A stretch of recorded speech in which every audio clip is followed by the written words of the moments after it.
Hello and welcome to Mahamaya selection. और आप हमारे साथ हैं स्पेशल कोर्स क्लास में, जो कि है सारे ही कॉम्पिटिटिव एग्जाम्स के लिए। अगर आप बैंकिंग एस्पिरेंट हैं तो, और या फिर आप एसएससी के लिए प्रिपेयर कर रहे हो, या फिर आप रेलवे या एनडीए के लिए प्रिपेयर कर रहे हो, ये कोर्स आप सबके लिए डिज़ाइंड है। तो आज आप हमारे साथ हैं मैथ्स की क्लास में, जहाँ हम कर रहे हैं कंपाउंड इंटरेस्ट, और कंपाउंड इंटरेस्ट का है आज पार्ट 2। आज कंपाउंड इंटरेस्ट के पार्ट 2 हम लोग करने वाले हैं, जिसमें हम लोग प्रैक्टिस क्वेश्चंस देखने वाले हैं। वो सारे प्रीवियस ईयर और इम्पोर्टेंट क्वेश्चंस देखने वाले हैं, जो बार बार एग्जाम्स में कंपाउंड इंटरेस्ट से पूछे जाते हैं।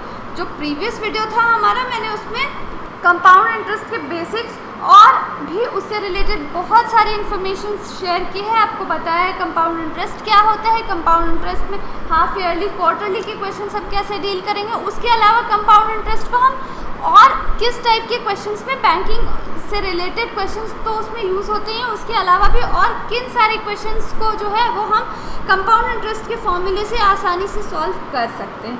तो अगर आपने हमारा पहला वीडियो नहीं देखा, पार्ट 1 नहीं देखा कंपाउंड इंटरेस्ट में, तो आप हमारी प्लेलिस्ट पे जाइए और उन सारे वीडियोस को भी देखकर उन पे भी प्रैक्टिस कीजिए। तो चलिए शुरू करते हैं आज के सेशन को। आज के सेशन में हम करने वाले हैं कंपाउंड इंटरेस्ट से रिलेटेड ढेर सारे क्वेश्चंस।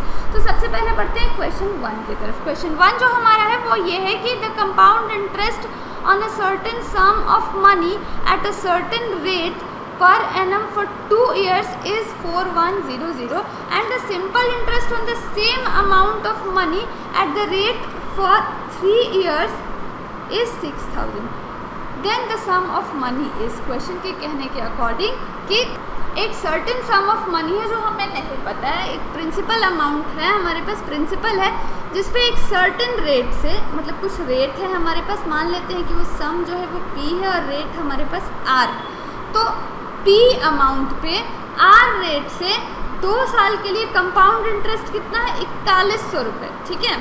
और उसी अमाउंट पर, यानी कि उसी प्रिंसिपल पर, उसी रेट से 3 साल के लिए एसआई कितना है, 6000। तो हमें बताना है कि वो जो P है, ये P ये कितना है, ये हमें बताना है। चलिए क्वेश्चन को सॉल्व करते हैं। सबसे पहले क्या है, यहाँ पे क्वेश्चन हमारे पास क्या है कि एसआई जो है वो 3 साल का 6000 रुपये दिया गया। 3 साल का एसआई हमारे पास 6000 रुपये है, और अब हमें मालूम है कि एसआई जो होता है वो हर साल क्या होता है, इक्वल होता है। तो 1 साल का क्या होगा, 3 साल के लिए हमारे पास 6000, तो 1 साल के लिए हमारे पास 2000, तो 2 साल के लिए हमारे पास क्या होगा, 4000, ठीक है। ये समझ में आया आपको। अब हमें क्या कह रहा है कि ये 2 साल के लिए हमारा एसआई है और ये 2 साल के लिए हमारा सीआई है। ये 2 साल का हमारा एसआई है और ये सीआई है। तो सीआई और एसआई का डिफरेंस कितना है, सीआई और एसआई का डिफरेंस तो मात्र 100 रुपये का है, यानी कि ये कितना है, 4000 और ये 4100। तो ये सीआई है और ये एसआई है हमारे पास। तो सीआई एसआई का डिफरेंस कितना है, 100 रुपये। अब 100 रुपये हमारे पास क्या है, ये रेट है। 100 रुपये हमारे पास डिफरेंस निकल के आया, तो हम रेट ऑफ इंटरेस्ट तो निकाल सकते हैं। रेट ऑफ इंटरेस्ट हम कैसे निकालेंगे,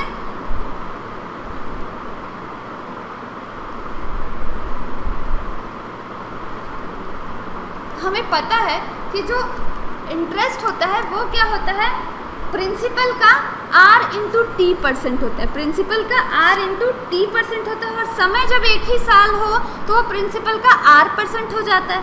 तो उस बेसिस से हम क्या कर सकते हैं कि रेट को निकाल सकते हैं। सो रेट हमारा कितना आएगा, रेट हमारा आएगा 5%। तो R तो हमने निकाल दिया। अब R हमने निकाल लिया, और अब सिंपल इंटरेस्ट के फॉर्मूले पे हम इसको पुट करके आराम से P निकाल सकते हैं। तो P हमारा क्या हो जाएगा, P हमारा हो जाएगा, SI का फॉर्मूला क्या होता है, SI होता है हमारे पास PRT/100। तो R हमारे पास क्या हो जाएगा, R हमारे पास हो जाएगा SI इंटू 100/PT। और आगे इस फॉर्मूले पे अगर हम इन सबको पुट कर दें तो हमारे पास P क्या आ जाएगा, P की वैल्यू आ जाएगी 40000। जी हाँ, तो हमारा आंसर क्या हो जाएगा, हमारा ऑप्शन 1 जो है वो हमारा आंसर हो जाएगा 40000। चलिए आगे बढ़ते हैं नेक्स्ट क्वेश्चन पर। नेक्स्ट क्वेश्चन हमारे पास है, a sum of money was went at 10% per annum, lent at 10% per annum compounded annually for 2 years. If interest was compounded half yearly, he would have received 440.5 more. Find the sum. काफ़ी अच्छा question है। Question है कि 10% की वार्षिक दर से 2 साल के लिए किसी अमाउंट को, किसी प्रिंसिपल को हमने चक्रवृद्धि ब्याज पर लगाया, और ये क्या है, यहाँ क्या हो रहा है कि अमाउंट, आपका जो इंटरेस्ट है वो एनुअली कैलकुलेट हो रहा है, वार्षिक हो रहा है। लेकिन अगर हमने उस इंटरेस्ट को हाफ ईयरली कराया होता तो हमें 440.5 रुपये और ज़्यादा मिले होते। तो हमें क्या बताना है कि कितना अमाउंट हमने इन्वेस्ट किया था। चलिए इस क्वेश्चन को करते हैं। सबसे पहले मान लें कि अमाउंट कितना था, 100 था। अब इस केस में पहला हमारा क्या है कि अगर हमने एनुअली कैलकुलेट किया तो एनुअली अगर हम कैलकुलेट करते हैं तो हमारे पास अमाउंट कितना आएगा, अमाउंट हमारे पास होगा 100, 1 + 10/100 और समय है हमारे पास 2 साल। ये तो हमारे पास अमाउंट है। हम इंटरेस्ट कैसे निकालेंगे? अब अगर हमें इंटरेस्ट निकालना हो तो हम CI कैसे कैलकुलेट करेंगे? ये हो गया हमारा अमाउंट और इसमें से हमने माइनस कर लिया यहाँ पे 1, ये हो गया हमारा CI। तो इस केस में इस फॉर्मूले पे हमें CI कितना मिला, 21 रुपये। CI हमें 21 रुपये मिला। अब हम करेंगे हाफ ईयरली के लिए कैलकुलेट। हाफ ईयरली के लिए हमारा CI कितना निकल के आएगा, 100 रुपये पे। ये हमारे पास निकल के आएगा 100। यहाँ पे हमारे पास क्या हो जाएगा, 1 प्लस हमारे पास जो रेट है वो क्या हो जाएगा, वो हाफ हो जाएगा, यानी कि रेट हमारा क्या हो जाएगा, 10 की जगह 5 हो जाएगा बाय 100। और समय हमारा क्या हो जाएगा, समय हमारा 2 टाइम्स हो जाएगा, यानी यहाँ पे 4 एंड देन हमारे पास होगा -1। और तब हमारे पास क्या आंसर आएगा, तब हमारे पास आंसर आएगा 21.55। सो अप्रॉक्स जो डिफरेंस होगा वो हमारे पास क्या होगा, 0.5, ये 0.55 है। तो अब एनुअली और हाफ ईयरली डिफरेंस कितने का आ रहा है, 0.55 का। यहाँ 21 है और यहाँ 21.55 है, तो डिफरेंस कितने का है, 0.55 का है। चलिए अब आगे देखते हैं। तो एक्चुअल सम हम कैसे निकालेंगे, जो एक्चुअल अमाउंट है हमारे पास वो हम कैसे निकालेंगे। एक्चुअल टोटल हमारे पास कितना था, 440.5। ये किसके बराबर है, ये 0.55 के बराबर है, 0.55 इसके बराबर है ये। तो 100 की वैल्यू क्या आएगी, 100 की वैल्यू हम कैसे निकालेंगे, 440.5 बाय 0.55 इंटू 100। सो ये हमारे पास क्या सम आ गया। तो एक्चुअल सम हमारा कितना होगा, ये एक्चुअल हमारे पास 80,000 के आसपास होगा। तो हमारा आंसर क्या हो जाना चाहिए, हमारा आंसर 80,000, यानी कि हमारा आंसर ऑप्शन 5 80,000। चलिए आगे बढ़ते हैं नेक्स्ट क्वेश्चन पे। नेक्स्ट क्वेश्चन जो हमारे पास है वो है कि Rangal, Rolo and Vick start a business by investing ₹70,000 that earns them a profit of 42,000 at the end of the year. 3 लोग हैं, रंगल, रोलो एंड विक। ये क्या करते हैं कि एक बिजनेस स्टार्ट करते हैं और इन्वेस्टमेंट इनकी टोटल है 70,000 की। प्रॉफिट इन्हें कितने का होता है, 42,000 रुपये का प्रॉफिट होता है साल के अंत में। Ranger invest his share in the profit in a scheme that gives him 10% interest compounded annually. Ranger जो है वो क्या करता है कि अपने शेयर को 10% के रेट से कंपाउंड इंटरेस्ट में एनुअली वो इन्वेस्ट कर देता है। रोलो क्या करती है कि रोलो अपने शेयर को एक ऐसे स्कीम में इन्वेस्ट करती है जो 20% कंपाउंड इंटरेस्ट एनुअली देता है, और रंगर को 2,520 रुपये मिलते हैं 2 साल के बाद, और रोलो को 4,200 रुपये मिलते हैं 1 साल के बाद। ठीक है, यहाँ पे 2 साल है और यहाँ 1 साल है।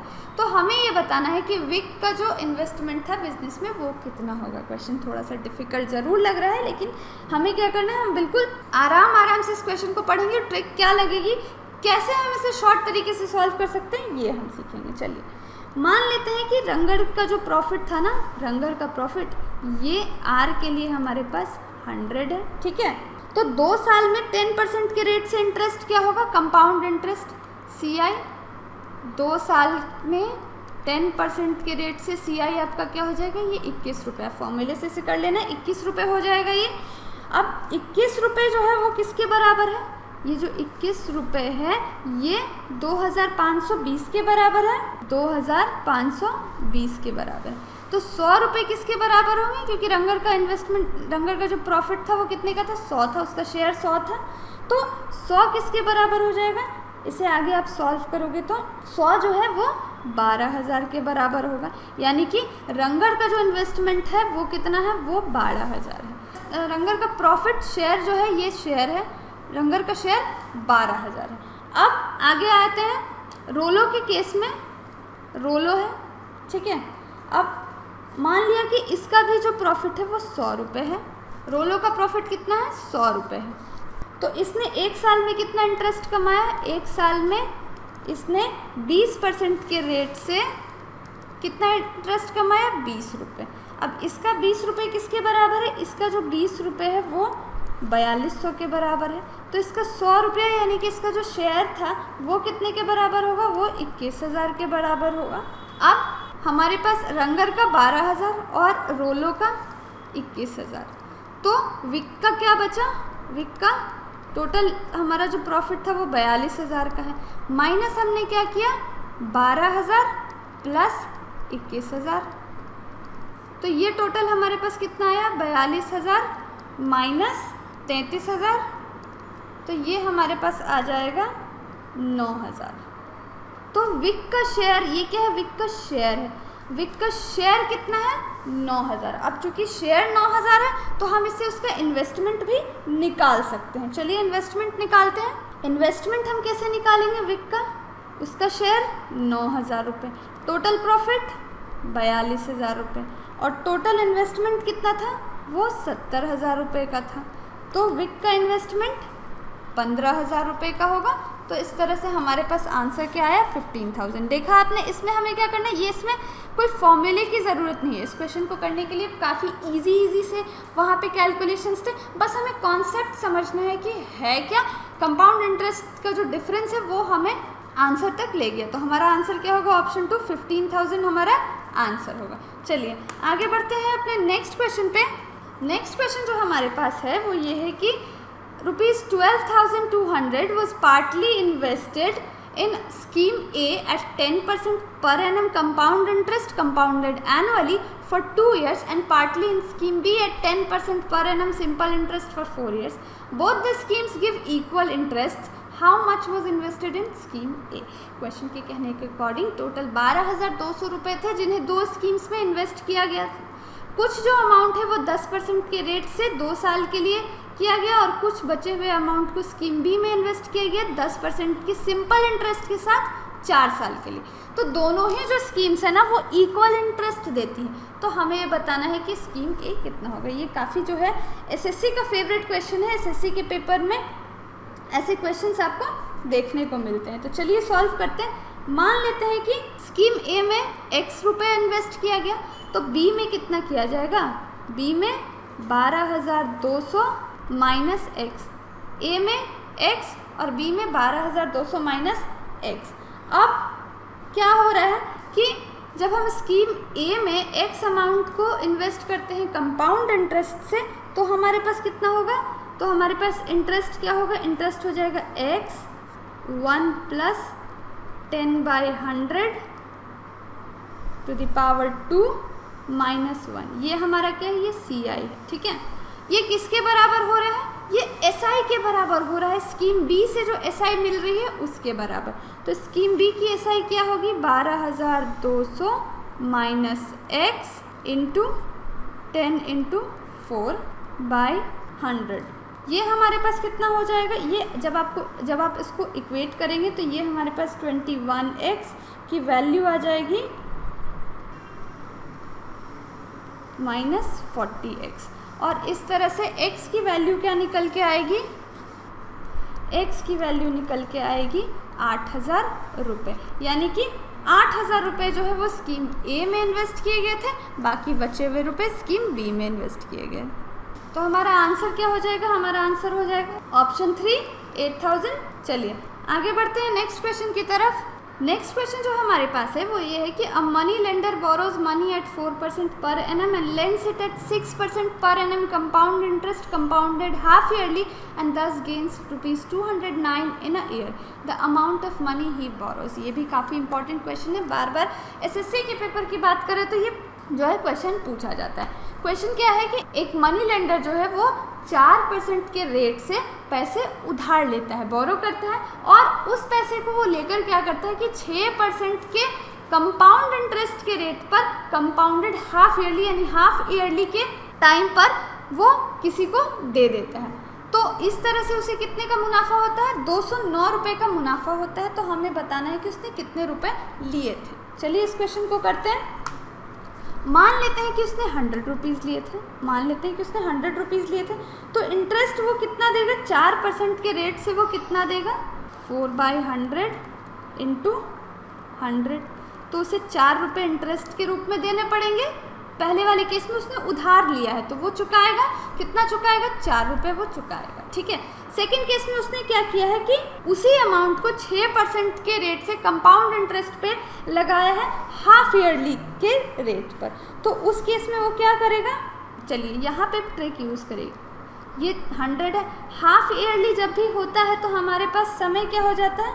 हाफ ईयरली जब भी होता है हमारे पास तो रेट क्या होता है? हाफ हो जाता है हमारा। तो रेट 6% है तो रेट हमारा क्या हो जाएगा? 3% हो जाएगा, ठीक है। और समय क्या हो जाता है? 2 गुना यानी कि 2 हो जाएगा।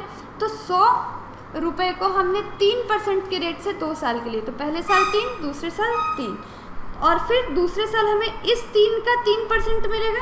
तो इस 3 का 3% हमारे पास कितना होगा? ये होगा 0.09। अब ये हमारे पास टोटल कितना हो गया? ये हमारे पास टोटल हो गया 6.09, ठीक है। तो गेन कितने का हो रहा है? यहाँ 6 रुपये 9 पैसे, 6 रुपये 9 पैसे उसे मिल रहे हैं और यहाँ 4 रुपये उसे उधार देना पड़ रहा है। तो उसके पास बच कितने गए? 6.09 माइनस 4, यानी कि उसके पास 2.09 बच गए, ठीक है। ये इतने रुपए उसके पास बच गए, लेकिन एक्चुअल गेन क्या है? 209 रुपये, यानी कि 2.09 जो है वो हमारा 209 के बराबर है, ठीक है। तो ये 209 के बराबर है तो 100 किसके बराबर होगा? 100 जो होगा वो हमारा 209/2.09 इंटू 100 इसके इक्वल होगा। आंसर हमारा क्या हो जाएगा? आंसर हमारा 10,000 आ जाएगा। सो आंसर हमारा क्या होगा? ऑप्शन 3 10,000 रुपीज़ आंसर होगा। चलिए आगे बढ़ते हैं नेक्स्ट क्वेश्चन पे। नेक्स्ट क्वेश्चन जो हमारे पास है वो है कि what sum will give ₹488 as a difference between simple interest and compound interest at 10% in 1.5 years compounded half yearly. चलिए काफ़ी अच्छा क्वेश्चन है ये भी। क्वेश्चन के अकॉर्डिंग वो कौन सा प्रिंसिपल होगा जो कितने का अंतर देगा? 488 रुपये का अंतर देगा। किस में? सिंपल इंटरेस्ट और कंपाउंड इंटरेस्ट। कब? जब 10% के रेट से 1.5 साल के लिए हाफ ईयरली पे कैलकुलेट किया जाए। चलिए इसको करते हैं। मान लेते हैं कि सम जो है वो हमारा क्या है? 100 रुपये है, ठीक है। हमने मान लिया कि सम 100 रुपये है। तो SI हमारा क्या होगा? SI हमारा होगा P into R into T होता है बाई 100। P हमारे पास कितना है? 100। R हमारे पास कितना है? 10। यहाँ पे SI हमारे पास क्या आ जाएगा? 100 इंटू, अब SI चूँकि निकालना है हाफ ईयरली में तो रेट हमारा क्या हो जाएगा? रेट हमारा हाफ हो जाएगा और समय 3 हो जाएगा, क्योंकि कितना वक्त है? 1.5 साल का वक्त है। 1.5 साल को हमने 6 महीनों में डिवाइड किया तो वो 3 होगा बाई 100। तो ये हमारे पास कितना आ जाएगा? 15, यानी कि SI कितना है? 15। चलिए अब CI निकालते हैं। अब हमारे पास, अब हम CI निकालेंगे। CI के लिए हमारे पास क्या फॉर्मूला होगा? ये होगा हमारे पास P1 प्लस रेट। CI में हमारा कितना हो जाता है? रेट हमारा हाफ हो जाएगा, यानी कि 5/100। एंड टाइम हमारा कितना हो जाता है? टाइम हमारा 2 टाइम्स हो जाता है। तो ये हमारे पास कितना था? 1.5 साल का वक्त था, तो 1.5 साल कितना हो जाएगा? 3 साल हो जाएगा ये हमारे पास।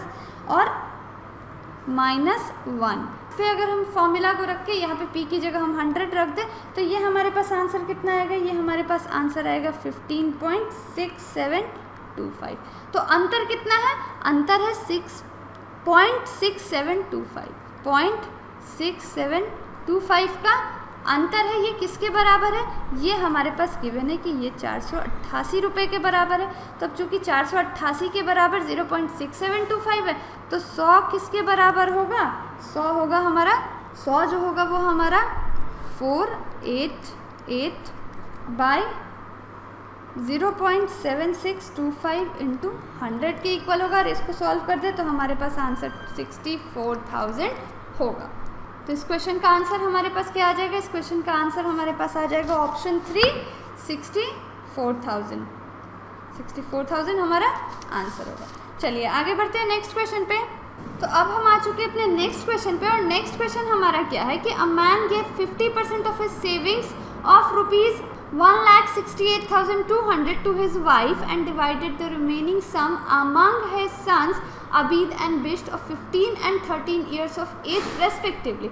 He divided it in such a way that each of his sons when they attained the age of 18 years would receive the same amount of 5% compound interest per annum. The share of Bisht was. काफ़ी अच्छा question है, बिल्कुल mains level का question है। किसी भी mains exam में इस टाइप के क्वेश्चन आपसे पूछे जाते हैं। चलिए क्वेश्चन को एक बार फिर से पढ़ते हैं। क्वेश्चन है कि एक व्यक्ति ने अपनी 50% सेविंग्स जो है दे दी, 50% वाइफ को दी और 50% जो बचा हुआ था वो अपने 2 बेटों अबीद और बिश्त में बांट दिया। उसकी टोटल 100% सैलरी कितनी थी, 1,68,200। अब तो 50% उसका कितना होगा, 50% होगा 84,100। ये उसका 50% है जो उसके 2 बच्चों में बांटा गया है, अबीद और बिश्त में जो बांटा गया है, ठीक है। और अबीद और बिश्त में 84,100 को इस तरीके से बांटा गया है कि जब वो 18 साल के होंगे तो उन्हें बिल्कुल बराबर अमाउंट मिलेगा। और इस वक्त अबीद की एज क्या है, 15 ईयर्स और बिश्त की एज जो है वो 13 ईयर्स है। जब वो 18 साल के होंगे तो 5% के रेट से उन्हें क्या मिलेगा, बिल्कुल बराबर अमाउंट मिलेगा। तो हमें बताना है कि बिश्त का शेयर कितना था। चलिए काफ़ी अच्छा क्वेश्चन है, करते हैं।